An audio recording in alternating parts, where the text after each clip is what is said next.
Once upon a time, in a less than quiet enchanted wood, there was a group of mischievous fairies led by the slightly scatterbrained Puck.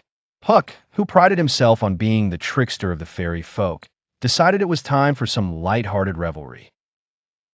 "Hark, fellow spirits," he announced to his fellow fairies with a twinkle in his eye. "We shall play as the humans do and sing the finest ballad of all, a fairy song." The fairies giggled, their wings fluttering as they began their preparations.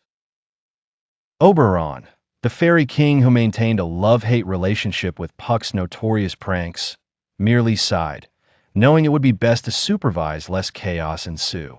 The moon rose, and the first notes of a fairy song filled the forest, carried by the melodious voices of the fairies. Over hill, over dale, Puck crooned, imitating a lavish opera singer.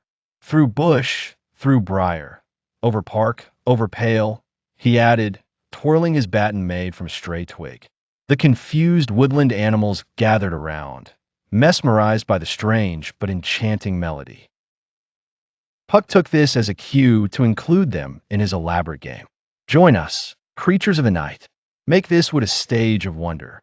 A hare attempted a clumsy pirouette, while a bewildered hedgehog toppled over trying to dance on its stubby legs. The owls, more inclined to wisdom than dance, blinked in bemusement. Meanwhile, a determined squirrel attempted to beat the rhythm on an acorn. The effect was less musical, more mild mayhem. "And I serve the fairy queen," Puck continued, this time with a mock-serious bow. Puck bowed towards a very perplexed-looking tree that he mistook for Titania herself. The fairies snickered, well aware of Puck's frequent lapses in judgment. The song hit its crescendo as Puck theatrically sang, "To do her orbs upon the green."